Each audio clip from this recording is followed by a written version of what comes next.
Alrighty. Welcome to the Malted Man Cave. I'm Keith. I'm Dave. And tonight we are celebrating World Whisky Day, even though technically as of right now it is no longer World Whisky Day, but we're still here to celebrate. We're going to keep it going strong late into the night. We have a special guest for our first live stream. I'll let you introduce yourself, Spas. Hey guys, I'm Spas. I'm the Malt Land.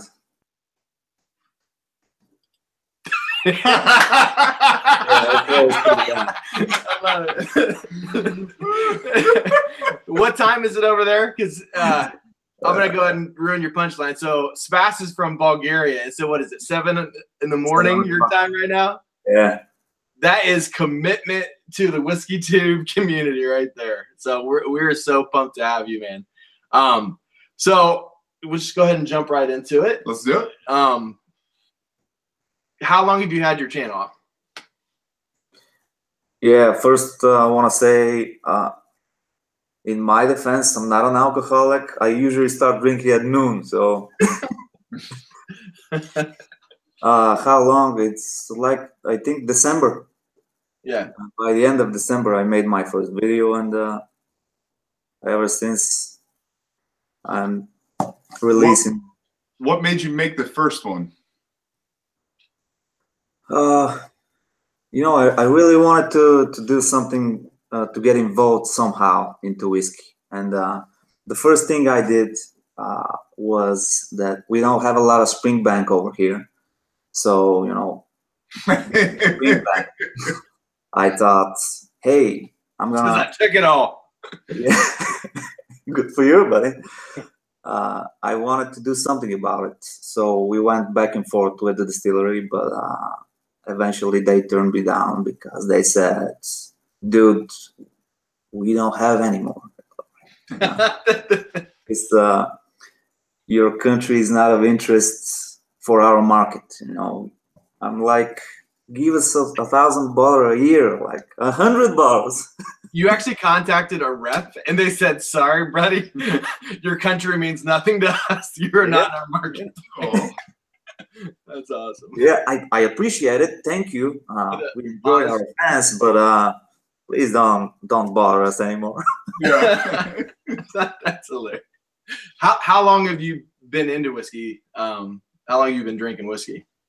Oh, I think just a little over a decade, something like that. But probably I've been doing it properly for about 8 years, something like that. 8, 9 tops. I mean, before that was huge ice bowl glasses with you know, the guys that make you cringe right now. Yeah, that was me back then. So what was it that made you decide, I love whiskey, I actually want to do it on YouTube? That's kind of the question I always ask people whenever we get to know somebody that's into whiskey or in the WhiskyTube community. What made you go from just loving whiskey to like, all right, I want to like go on and talk about it on camera? Well, I thought, you know, some guys are really getting frustrated that so many YouTube channels are there. And I think it's the exact opposite of that. I mean, the more the better, right? Yep. If you're a customer, if you can just pick out your phone and see 40 opinions, is better than 4, right? Yep. So Every time. And I think the greatest thing is everyone is bringing something to the table, something different. Not every channel is the same. Every dude is, you know, has this thing. Right, Jason Whiskey Wise and his right-hand man, Mr. Bananas. Yeah, for sure. That guy is just amazing. Sometimes I'm like, you know, I'm preparing myself to go to bed. You know, I'm tired, long day. I pick out my phone just to see what's new, and I say, you know, I'm a subscriber, so the top one is Jason, and I just click it. Welcome to Jason Whiskey Wise, and I'm like, dang, what are these two? He does have a lot of energy, man. I actually messaged them in one of his last videos that I watched. I was like, man, I was like, how do you like say so upbeat, man? Because like by the time we normally do our reviews, it's 11 o'clock at night. We're both like looking at each other. Like, what are we doing? I mean, we love doing it, but we're always so tired. Like sometimes for a while there, I was like making him coffee before he just I handed to him as he came in. One of the things that I loved about your channel, and then, you know, kind of when we talked and why we kind of agreed to do a live stream, is there's just something about, like, I can just tell you loved whiskey. You know, a lot of people want to make a channel, and there's nothing wrong with you have a channel to want to do well, get subscribers and views. Like, you know, if we're going to do it, we want to do it well. But you can tell certain people, like, they just love whiskey. And those are the people that I want to watch. Mm-hmm. Those are the people that I want to watch grow themselves, that I want to learn from them, hopefully learn from me. And I remember the first time I saw your channel, you just looked like this good-looking, like, Russian mafia guy. And you just, like, take your time. I was like, this dude is a pimp. So, I mean, I love your channel. You do such a great job. And I actually like that you're kind of like real matter of fact, and it's slow. It's awesome. Is this where you shoot in like your current backdrop? Is that where you shoot your videos? I'm sorry, I have not seen a video. You have not spread the news to me. It looks like you are in a Bond villain's lair. Yeah, is that your kitchen, or like what is that? All that wood in the background? That's awesome. That's fantastic, man. Yeah, that's really cool. Thanks. And buddy, about I'm really trying to, you know, go faster. You know, you said I took my time. No, I think it's a good thing. Like, I actually like I feel like even myself, sometimes I can get chit chat and then I stutter and ramble over myself. I actually really like that about you. And another thing, it's really impressive that English is not your first language, correct? Yeah. Like, I know like 3 words in French and maybe like 5 in Spanish. So the fact that you do an English speaking channel, like, that is so impressive, man. So impressive. Yeah, thanks. I try. You can see me from time to time, you know, try to find the words, but hey. I don't think anybody's going to say anything to you, dude. I think everyone's like, that dude would kick my butt. All right, so without further ado, let's get into some whiskey. And we kind of talked offline. We were trying to figure out what whiskey, you know, we had in our collection. And I think we boiled it down to Ardbeg 10, correct? Yeah. Do you want to drink something else first? Because an Ardbeg 10 is going to be like a kick in the teeth right now for me. It's up to you. What are you thinking about? If you want, we can start with either a Springbank or a Clynelish 14. Sounds good. We'll do a Springbank because we only have 1 Clynelish left, and we only have like enough to do the review. So if we do it tonight, we're gonna be out. So we'll do a Springbank. That sounds good. Okay. Real quick, while you're pouring that, and I'll have Dave. A little bit, be gentle on it. I want to just see who's all in the chat. Unfortunately, guys, we have our setup tonight. Both of us, it's going to be hard to kind of type, so we're not going to be able to be super attentive, but I want to just kind of check in. So we got George Kaplan in the house. We got Booty Liquor. We got Whisky Throttle, Duncan Harmsworth, Santa, Jason Coates, Louis Aucho. I'm sorry, buddy. I'm terrible at pronouncing. Please let me know how we pronounce that. Achilla? Achilla. Telex the Whiskey Tex, Dr. David Ragland. Let's see who else we got. Kevin Mayato. Good old Travis Faircloth, Jason Fisk, Blind Whiskey Reviews. He's got an awesome new channel. We are very honored to have Scotch Test Dummies. I assume Scott is in the house. We got Robert from the Whiskey Scout, Jason Coates, Danny. What else we got? Am I missing anybody? Bronco Rog in the house, Whiskey Thief, Richie, Sean Nemo, H. Hemp Hill, Daydreaming, that's crazy, and the list goes on. Thank you guys so much for joining us on our first live stream. I was a little nervous at first, not because I'm afraid of talking in front of anybody, but setting up the whole YouTube live stream. Right. It's kind of complicated, at least to me. I always mess with Roy from Aquavite, even though I'm like young and I'm a millennial. I always go to him for like my tech advice, which is shame on me. So, what Springbank are you pouring? The old 10-year-old. Nice. All right, we are gonna pour Springbank 12 cast strength. And David, have you had this yet? No, I don't think so. Oh, he's gonna do the Springbank face now. Yeah, we were talking about that off camera. Tell me, what is it that you love about Springbank? Oh, I love everything about it, man. The funk, the everything just amazes me. And you know, it's just so different. And given the fact aside that the way they do things there and the whole, you watched Ralphie's tour, right? Yeah. Where he met everyone. Just, I love that. You know, just small production type. Everybody knows each other. There's no giant robots doing shit, right? Yeah. Yeah, they definitely do it right. How would you describe like the Springbank funk? Like how do you describe that? Because even now, as much as I've had it, sometimes I still have like a hard time putting my finger on exactly what it is. I don't know, Dave. Do you know? Can you kind of tell what we're talking about? Yeah, like it's definitely it's definitely Dunwich, earthy. It would be strange, but it's not like it. It's very just sets it apart almost. I mean, you know what it is when you put your nose in it. One thing I was reading is that when Springbank and Longrow, when they dry their barley with the peat, it's actually wet peat. Like they wet parts of it. Not all of it, like a good portion of it is wet. And I wonder if that like dampness when they're burning it, adds a little like funkiness to it. That's my theory. Yeah, that sounds about right. I feel that, you know, it's like the funk changes a little. I mean, from different days you can pick out different things. But Dunwich warehouse sounds about right.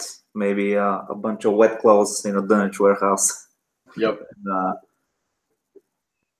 I get like this cheesy note on a lot of Springbanks that I love, and I don't know where it comes from. Do you think you get cheese mixed with all like obviously the sherry bourbon goodness,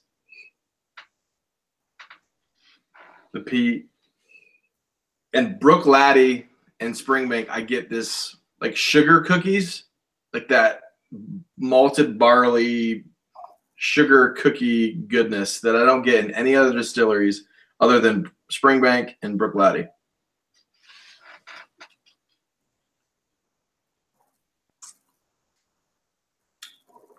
No cheese here, but I'm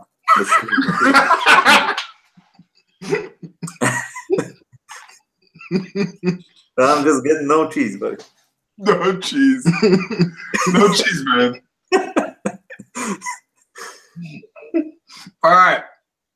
So I looked everywhere for it. There's no cheese. No cheese. No cheese. The sticky cheese man. The sticky cheese man.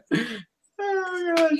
All right, so I have a series of questions for you, all right? And this is going to be for all of us. And guys in the chat, feel free to leave your top 5, because my first question for you, buddy, is what are your top 5 distilleries? And it can be anything. It can be Irish, you know, American. It can be, you know, Scotch distilleries, anything. What is your top 5?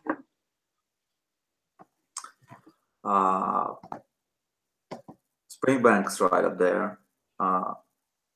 Do we have to do it first, second, or they're all just in a room hanging out? Whatever you want to do. The Lagavulins always been there for me. I love it. Yep. I love the way Q Holman are doing things. I can't wait till their whiskeys get more aged. They're just gonna be magical. Yeah. Hope they don't go all villain and chase for the buck. Like do the whole Ardbeg NAS thing with everything. As much as I love Ardbeg, I really hope they don't go down that route. Yeah, just wait. I think they should. The Ardbeg should at least, you know, leave 3 or 4 expressions that are available and they are right on the money. I mean, not right now. What only the 10-year-old is is really good. Everything else, they destroyed the Yugidal, in my opinion. At least we're gonna see what happens this year. I don't know, but last year. How long have you been drinking the Ugadal? Well, I have no idea. Probably 4 or 5 years ago. 4 years ago, I think. With the funny name, someone recommended it in a bar. You know, just something like that. I loved the Corey Vrecken before that. You know, and the Yugi is just a little sweeter. I love the sherry about it. I love sherry, actually, a lot. Dave does not. Me and you, man. Yeah, I know. We are meant to be. No, he liked. Did you say you do like sherry? Yeah, I'm joking around. Okay. Sherry's not my favorite. I appreciate when sherried whiskey is done well. I can tell it's good. And it's not gross to me. I mean, yeah, it's just not my favorite note. What is your fourth favorite distillery? So you got what? You said Springbank, Lagavulin, Kilchoman. What was it? You had to come up with 3 so far, right? What is your man, that's tough. I gotta go with Lefroy. They kind of had that disappointment thing also, like the 10-year-old. I'm hating right now. Not hating it, but you know, when you compare it to I'm not sure I'm supposed to do that, actually, but you know, I'm tired of blaming the demand about everything. You know, it's your fault. Yeah. It's your products. Yeah. We didn't make you do it the way you did. So, but to this day, my kind of one of my greatest Scotch experiences is just an independent bottling of Lefroy, and it's young, it's bold, it's all over the place, man. 10, 11-year-old, 12-year-old, just someone that hasn't tried it is acts like, oh, how good is gonna be that 10-year-old whiskey, and then he goes. Have you reviewed the Lefroy 10 cast strength yet? I can't remember. Nope, I can't get my hands on it.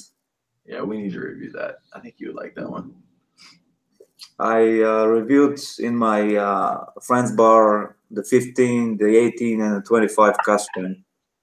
I love the 15-year-old, even though, you know, the ABV is low and everything. It doesn't even matter. It's perfect. Dave, you like it? Say that again? The 15? Yeah. I don't think I've had the 15 yet. I've had the 18, I've had the 10, I've had the 10 cask strength, quarter cask. I don't think I've had the 15. Yeah, quarter cask is awesome. Isn't the 15, is the 15 discontinued or no? Right now it's not, I think. For the anniversary they released it, and I think they're selling it now. Pretty good. I didn't like the 18 as much. The 25 is just you know, out of my budget. So even if I liked it, there's nothing I can do about it. So a friend of ours named Mike from Mike and Billy's Whiskey Reviews, he bought a Lefroy 40 for $5,000. Whoa. And he showed it to me, and he was like, he was so close to opening it, and he said, "This is the first time I've had like buyer's remorse." And then he was on some group, and somebody bought it off him for $6,000. So he made $1,000 on it. I was like, that's a good call. You know, I'm one of those people. You know, I don't really like people that buy whiskey to like invest and to flip it all the time. But I don't think there's anything wrong, you know, maybe once a year flipping a bottle. But people that's my biggest pet peeve is people who are like rich people who are literally just buying it as a sort of like stock and an investment. Like it just kills whiskey lovers like us that actually just want to drink it, because it's going to slowly just keep pricing us up and pricing out to where you and I mean, I don't know how much money you have, but I know I can't afford it. Capitalist Keith is crying right now. Yeah, a bunch of suits that, you know, his basement is full of Revival 15-year-old. You're trying to get your hands only on one bottle, and he has 45 cases in his and he's drinking beer, right? Yeah. Exactly. What is your top 5, Dave? Man. Springbank. Man, so I feel like you're mocking me. Do you really like Springbank or not? I know you've liked some of the bottles, but do you like Springbank legitimately? I feel like I haven't had a Springbank that I have not that I haven't reviewed well. Yeah. At least I feel like I've always had a affinity for it. Now I don't know whether or not that's whether you strong arming me at the beginning. This is a Springbank, David. I don't do that anymore. No. I would probably say I probably still don't know enough about all the different distilleries. I mean, I love Ardbeg. I love the strange ones that you give me from time to time. What about bourbon? Because this is open to anything: American distilleries, Irish distilleries, Japanese. So for bourbon, probably Buffalo Trace would be up there. Yeah. As probably my top bourbon distillery. Do you drink any bourbon over there? Oh, yeah. Actually, in the beginning, I drank only bourbon. You know, really? When we go out, when I wasn't like a whiskey geek, I just chilling with my friends, and most of them drink like, I don't know, Johnny Walker Red Label, and I was always drinking bourbon because I'm not getting any of that Red Label stuff. What was your go-to bourbon back in the day? My go-to was Jack. Yeah. Loved it. And pretty easy bourbon to get started with. Yeah, so, things slowly escalated, you know, to a bunch of other bourbons, and probably my favorite would be the Elijah Craig 12-year-old. Loved it. Just big age statements. I love me some Elijah Craig. We don't even know how much we'd like the Elijah Craig 12, because the small batch, it used to be an age. It's probably what? Yeah. 10, 11, 9 years now, the small batch. Yeah. But I bet you it's a little bit better than the newest one. And you gave that like a 94 out of 100, didn't you? Yeah. I cannot drink Jack Daniels anymore, and I also cannot stand wintergreen of any sort. That's not true. If it has anything to do with wintergreen tobacco, because I was at a party or something when I lived out in Hollywood, California, and someone was like, "Keith, what's up, man?" And he like, you know, there was like cups everywhere, like styrofoam cups. He's like, "Hey, you want some Jack?" I was like, "Sure, man." So he poured, like, you know, he was already drunk. I had just gotten there, so I hadn't had anything to drink yet. He pours a whole like triple shot of Jack and handed it to me. So I'm like, you know, this is when I was like 21, 22. So I down the hatch, and he had put the triple shot into a whole spit cup of Grizzly wintergreens. It was like his spit cup. So like a triple shot of Jack with a whole cup full of like tobacco spit, and just immediately just regurgitated explosive vomit everywhere. And I cannot do Jack Daniels. I cannot do wintergreen tobacco. Just you have nightmares to this day. Yeah, I can taste it right now. I can taste it. I can taste it. I can that and cheese. Yeah. So if I was gonna give, there's no cheese, buddy. We talked about no cheese. There's no cheese. I love the awkward silence. Has anyone found any cheese? Just like, nope, no cheese, man. No cheese, man. No cheese, man. I looked and I can't find it. I love you, Spaz. You're awesome. So no one is asking, but I'm gonna go ahead and tell you my top 5. Please, Keith, tell us what your top. If you insist, tell the world what your. If you top, insist, I'll tell you. Yeah. Yes. My first and favorite distillery is Ardbeg. No, it's Springbank. So I got Springbank as my #1 spot. Klein Leash is my second. How many different types of Klein Leash have you had, Spas? I've had I don't know, 4 or 5 different types of, all of them independent bottlings.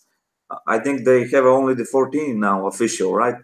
Yeah, if you can get your hands on that, I would even order it online to get it. It is amazing for the price. It's unbelievable how good it is. Oh, the 14? Yeah, I have it right there. But I'm having really. Oh, I thought you said you only had independent bottlings. No, I've tried them, but I can't. I can't find the one that Roy from Aquavide recommended. That is the Client Leash 21. Yeah, the Whiskey Exchange client is Client Leash 21 cast strength. Yeah, we have that. Yeah, that's the one that I said we only have a little bit left. Yeah, we can drink it. Why do we only have a little bit left? Because I drank it. You had some too. I gave some to. I sent a bunch of samples to people too. At the birthday party, right? Yeah. So Springbank, Client Leash. You know, this is kind of it's moved up for me. Is Lagavulin. That Lagavulin 12 2017 that Roy and Phil and everybody was just raving about.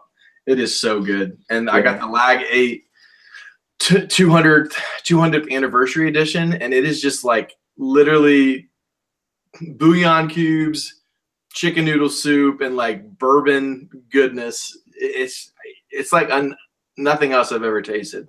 It's so rich and like creamy. It's unbelievable. Savory. Yeah. Yeah.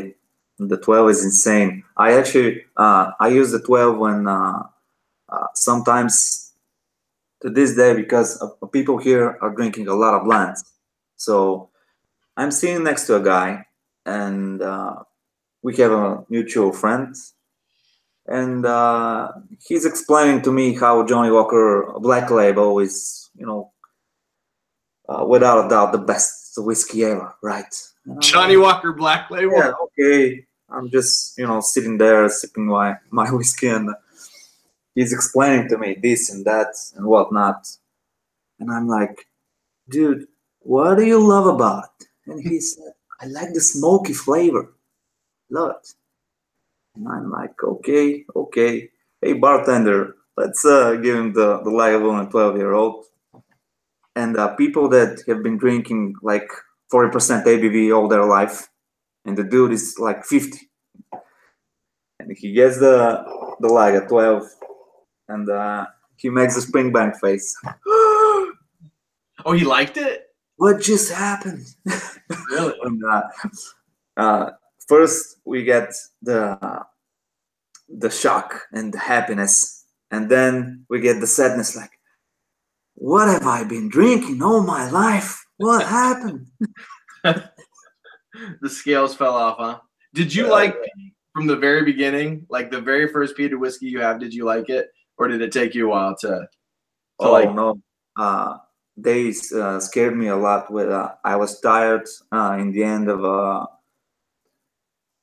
let's say it was a tasting session, but it was more like a drinking night. So in the end, all sherry monsters and stuff like that, they threw me to the woods with a Lagavulin 16-year-old, and I just hated it. I'm like, this just doesn't work, man.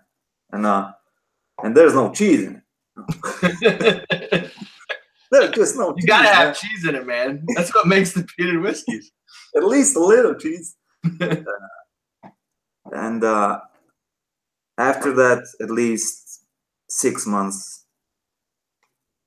But then I got like into this crazy peat era, at least 3 or 4 months. Once I started to love them, there was no turning back. Just everything else was like water and silly whiskey. Yeah, it is hard even now. And I think we talked off camera a little bit that, you know, I didn't like peated whiskey at first. Did you like the first one that you had? You know what? I did right off the bat. I don't think you hated it at all. No. I mean, it probably wasn't my favorite thing, but yeah, give it to me. But now, even like I love like GlenDronach, like that's actually probably my 4th or 5th favorite distillery. No. But sometimes I'm just like, man, I want that sherry goodness with just like a little bit of peat too. It's just I want the whole gamut of flavors. I want the sherry. I want the bourbon. I want the peat. I want the cheese. You gotta start blending your own down here in the Malted Man Cave. I have done some. I don't think I've Keith's blends. the Keith's blends. Yeah. Yeah. Watch out, John Glazer. I'm coming for you. You're right. One more. I got a couple more questions for you, and guys, let me check up real quick with the chat. All right. Keith, what we established here is that Dave is a badass, and you and me, Keith, buddy, we're just a bunch of little girls. All right. So Malted in Montreal, Swami said, Keith, name a whiskey you hate. Dalmore 12. As Dave said in our review, Dalmore, no more. Dalmore, no more. Dalmore, no more. Although I have heard that the Dalmore King Alexander is freaking amazing. And I think eventually George Kaplan's going to let me taste a little bit of his bottle. So I'm pretty excited about that. Dalmore, no more. That sounds about right. Yeah. What about you? What is a whiskey that you hate? Recently, I was really disappointed with Big Pete's Christmas edition because I usually love Big Pete. Man, the last one was just terrible. I mean, it's, you know how much I love whiskey. It's hard for me to trash talk it, but just, I don't know. Don't buy it, man. Even if they give it for free. Yeah. I still haven't tried that one yet. It's kind of it's pretty popular, right? Like it's almost up there with like the Peat Monster from Compass Box. Who makes the Big Pete again? Douglas Lang. Douglas Lang. I don't think I've tried anything. Popular, but because it was good, you know. Past years, just damn good whiskey. Quality just going down. Most of the time, bang for your buck. You can.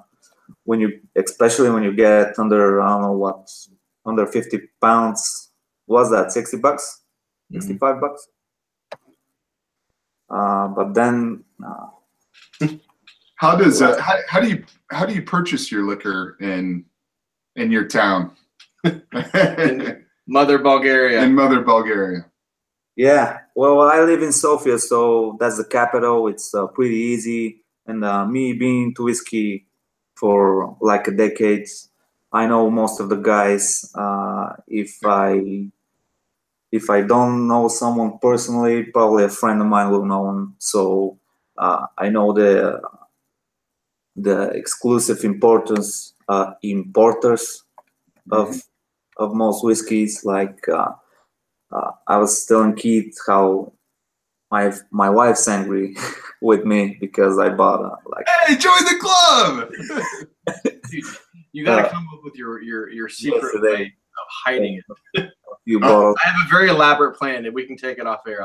I'll teach you my ways. The secrets of the fire swamps of hiding whiskey from your wife. Yeah. And I know the Babler guy that is exclusively for Bulgaria, so I bought the 1990 Babler for like 72 pounds a bottle. That's it? Yeah, that's crazy. Wow. Crazy deal. So how are you gonna pass? You're not. But if someday I do like your friend and buy a Lafroig for $5,000, I'm definitely out of here, man. I need to pack my stuff before that. So. I don't think I'll ever spend that unless I become a millionaire overnight. I don't think I'll ever spend that much money on a bottle of whiskey. I think about $250, $300 is probably my limit right now. Not that I couldn't swing it if I wanted to buy one. I don't know. What's the most you've ever spent for a bottle of whiskey? Oh, I think less than that. No more than $250, probably. It's just there's so many good stuff for that price. There's no logic for me to go and spend $5,000. That just seems retarded to me. Yeah. Let's ask the chat. Guys in the chat, guys and gals in the chat, who has paid the most for a bottle of whiskey? Has anybody spent over $1,000, $2,000? I'd be curious to see.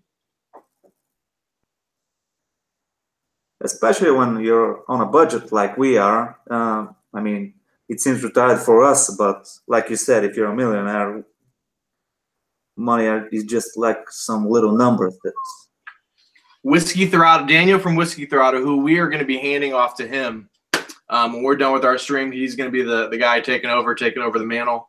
He said he spent $780. Daniel, what bottle was it? What did you get? Swami said he spent all of his money on cocaine. good job. That's very, very expensive. Oh, $2,100 for poor Ellen. Sean Nemo. Do you have any left, my friend? I will. You said you live out in California, right? Maybe next time I go there, I may be knocking on your door. Please, Sean, just give me 1 dram. That's one whiskey I've really wanted to try. Is poor Ellen. It's it is a closed distillery, and you can't get it anymore. Although Diageo, I think, is just coming out now with the plan to reopen it. But like, it gets crazy. They're like up to like 6, 7, 8, 9,000 bottle. Did we talk on the phone when I after I tried Whistle Pig? Whistle Pig? I don't think we did. How good was it, by the way? So I had a business trip to Chicago, and they had some Whistle Pig, but they had Boss Hog, they had the rye, and something else. I just wanted to try the Boss Hog, and they had E.H. Taylor right next to it, and so I ordered an E.H. Taylor and a beer, and that's all I was going to have for my dinner, is just kind of trading back and forth. And I went up to the bar, and I was like, "Hey, how much for a glass of the Whistle Pig?" And he's like, $80 for one glass of it. And it's ridiculous. I said, man, I would love to do that. I was like, I just can't. I was like, man, that kind of sucked. Like, and so I went back and sat down, and we were having dinner, and about 3/4 of the way through dinner, I was just finishing up, and my whiskey or my bourbon was gone, and my beer was running low, and I was sitting there, and the bartender rolls up with not quite a full pour, but about a half pour of it. So what, like $40 worth that he snuck you? Yeah, and he slides it up to me. He's like, "Hey man, I'm a huge bourbon, whiskey fan. I love it. I could see that you." That's awesome. Yeah, it was awesome. How good would you like? What would you have rated it out of 100? Because I still haven't tried Whistle Pig. It was good. It was good. I was a little tainted. Not that good. Yeah, I was a little tainted by how. But then again, I mean, you're in Chicago. We're in a pretty expensive restaurant, and I mean, you're gonna pay E.H. Taylor for a glass of the. What was it? I forget. I don't even remember what I had there. Small batch, or what's their strong one? The Elijah Craig Barrel Proof? No. Dad had that there. But anyways, it just wasn't worth it to me. But it was delicious. Gotcha. All right. So one thing that I marketed in our kind of live stream event was that we were going to do a bottle giveaway. So I have here just the standard Eagle Rare that I found on the military base. I'm retired from the Coast Guard, and I can get on base and get, tax-free liquor. And they had like 20 bottles of Eagle Rare for only like $28. So I thought this would be, and Eagle Rare is something that a lot of people have a hard time getting. It's one of the bottles that people would pay quite a bit more than $28. So I thought we'd have a question, a trivia question. And this is going to be a little bit different than kind of, Roy or any of the other channels. It's not going to be, we're not going to like wait and then on the count of 3, everybody hit your answer. The way we're going to do this is that as soon as I kind of say the question, as soon as you think you know it, you can start writing it. And the first person to write the answer and the year, if you live in North America, and I'm sorry if there's anybody braving the late night with us in the UK or anywhere. Talk to Spaz. Yeah.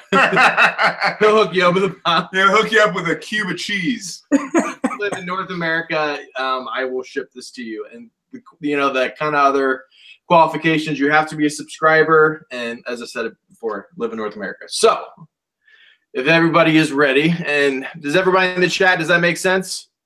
what I'm asking you guys to do. So as soon as you think you know it, write down the answer. And the first person to put it correctly gets it. William Brooks just won with 1997. That's it. It's over. All right. So the question is, what is generally considered to be the oldest distillery in the world? And it doesn't have to be Irish, Scotch, whatever. And what is the year that is generally considered to be founded? Go. Bronco said Springbank. No. Wrong. What is the oldest? What is generally considered to be the oldest distillery in whiskey? Mount Gay, 1703. Nope. Hiram Walker. Nope. Brewer, 1673. It's got to be name and year. All right. So, all right. I hate Revens. You're close, but Food Quig. Bring it in the house. Bushmills in 1608. Yeah. By my 20 sources that I reconfirmed, that is the correct answer. Bushmills in 1608. So, Food Quig, I will message you and we'll figure out a way to get this Eagle Rare to you. So, thank you guys all for participating in that. I thought it'd just be something fun we could do. One thing that I want to say, and we got a couple more questions I have and another whiskey to get into. The oldest distillery, my father-in-law. My bourbon journey, what's up, man? In the house. Good to see you, man. We need to do a live stream together sometime. All right. You want to switch to the Ardbeg 10, Spas? Yeah, I'm almost done with the Springbank. My goal is to kind of get you slightly tipsy before your day starts. It's 8 o'clock in the morning. Spaz, my brother-in-law who's in college looks just like you, but definitely not as beefy. I'm texting him right now to get on the. Have you ever met Graham? I don't know. The first time I saw his channel, though, he made me. I was like, "Gosh, dang it! I gotta go like lift weights and stop drinking as much whiskey." Do you work out a lot, Spas? Yeah, I try to, but lately some old injuries caught up me. Yeah. I mentioned way back to you that I have a lower back problem. So, hey, you probably did what I did. I got hurt in the military, but I don't think I got pretty big, and I don't think my frame was capable of holding my big weight. So I've had like several microdiscectomies. Sucks. That's why I just don't. You just don't lift weights. You don't lift weights. Just don't lift weights. No. I go to the gym of life. You still balling twice a week? Yeah. Wade, not coming through tomorrow though. Wade's not coming through? No, we don't have a gym. I can always. Hey, what Spaz over in Bulgaria? What's a sport that guys our age, kind of not young, but does anybody get together other than soccer?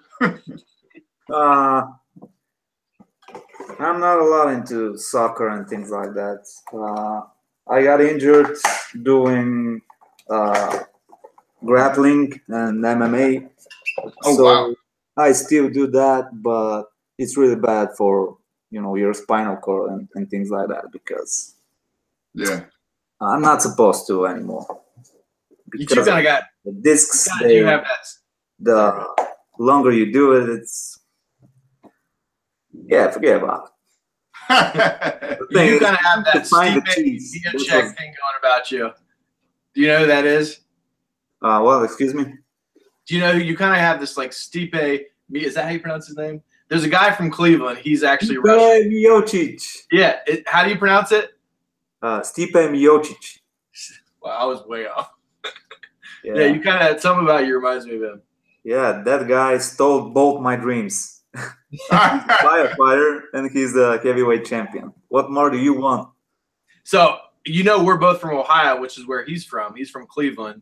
And we're both huge Cavs fans. And what was it, 2-3 years ago? 3 years ago when we there's this curse, the Cleveland curse or whatever, and that we just could not win a championship in any sport. And how many years was it? 15? Broke it, right?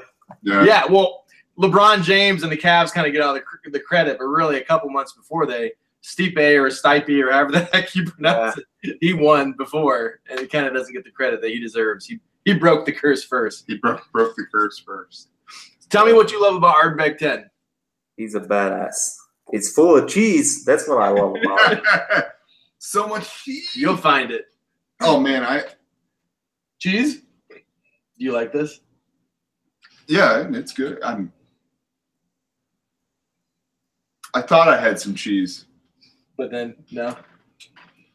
Definitely there is, like, I get burlap, like sackcloth. I get swordfish. I know it's so random, but it's like it's like a salty fish without like the fishiness, if that makes sense. And swordfish is like a type of fish I've had that it doesn't get super fishy tasting. Absolutely everything about tasting notes makes sense. It doesn't even matter, man. Yep.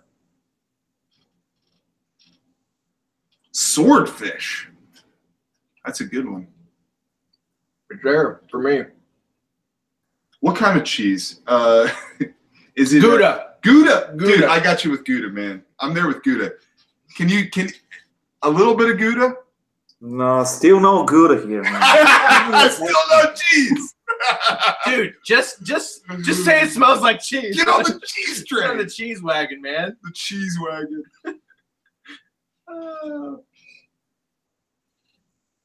There's this. Could you imagine if Ardbeg legitimately just let a lot of their whiskeys age for 15 to 20 years? I mean, it would be amazing. It might be in my top 2 or 3 distilleries, but they just, and I understand they opened up, they're popular. It's not all their fault. I don't know. I almost would rather them age it longer and just pay for a little bit more to have it be aged longer. I don't know. What do you think? Or just use incredible casks, like really high quality casks. Don't try to. Sometimes I don't even understand what are they thinking. Like, you're already making what, a couple £100 million a year. They're getting greedy. You're probably not gonna go broke when you spend $12 more on a cask, right? I mean, and this is something I talked about with the guy Ian McWilliam from Glenfarclas. I did a really bad interview with him. Where you called him sir, and then no, you did awesome. Did you say you called him sir? I asked questions that don't even make sense. Whatever. I met him like 2 minutes later in our first conversation. I asked, because I thought he was gonna turn me down, right? Every second guy right now has a YouTube channel and explains to you how he's a whiskey man. But I said I'll give it a shot, right? And I asked him, can we do a little, 5-minute interview just to ask something? He said, yeah, right, let's go. And I'm like, what?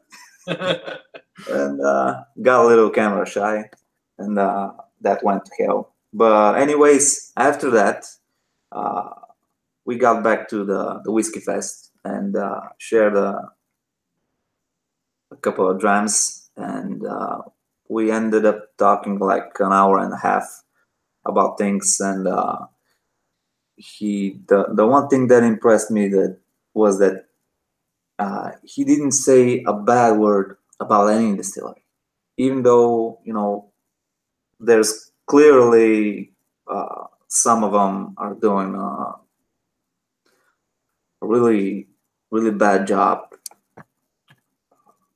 for us old aficionados and fans. Yeah, like all those guys from. Doesn't matter where you're from. When you're getting right now into whiskey, you're not gonna see the difference in quality, right? But when you're drinking for over 5 years and all of a sudden in your glass there's no cheese, man, and you're thinking, right. Whoa. Oh, sorry, go ahead. Didn't mean to cut you off. And anyway, he explained like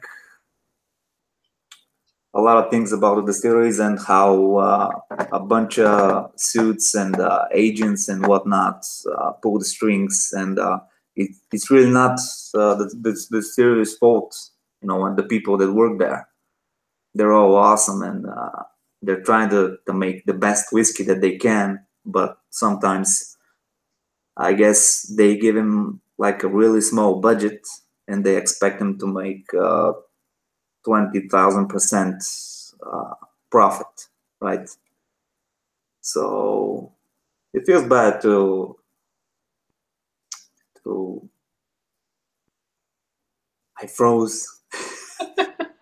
Save me. All right, so last but not least, because we're about done, and we're going to pass it off to Daniel from Whisky Throttle. Tell us where we can find your channel and maybe what's coming up, and then we'll wrap it up. My channel is the Malt Land. I have a bunch of things that I want to review. I have like another at least 20 open bottles. That I think. Hey, do you need a color commentator? I'll come over. I'll come over to be your sidekick, man. Dave's trying to cheat on me. I gotta hide the Pete stuff, right? Here come the comments again. Oh gosh. Hey, do you have an Instagram and a Twitter, or just Instagram? Only Instagram. Instagram. Okay. I actually, awesome. I'm kind of old school. So before the channel, I never had anything like Facebook, Instagram, nothing. So kind of new to the whole thing. But you know, I like meeting people in person. Hey, how cool would it be someday we all like book a trip to Scotland and we meet there? Let's do it next summer, man. Next summer, I got it. My wife gave me the permission, whether she comes or whether I just go by myself. I have permission to go to Scotland. So I have a feeling that she's going to try and bail out, which I'm okay with. He's just going to be drunk, like walking around the hills. No, that would be awesome for us all to plan a time to go there. If you're ever in the States and you're in the Ohio, Kentucky area, let me know. You have a bed to stay here, man. I would like to ask everyone that's viewing, thank you guys so much. We're really honored for our first live stream that you guys came in and participated. Sorry we weren't able to really be super engaged with the chat. The way our setup is right now, I'd have to be like leaning over like this in front of Dave. So we apologize we weren't super engaged in that. But I would like to ask you guys to go check out the Malt Land. He's a great guy, as you guys can tell. Just support his channel and subscribe. If you aren't subscribed to us, we'd be happy to have you with our channel. Anything else you want to say before we go? Dave, buddy, you gotta work on your promotion, and I'm gonna work on mine. So, 2019, we do it, man. All right, guys. Happy World Whisky Day. Sláinte. See you, Spaz. See you, bye.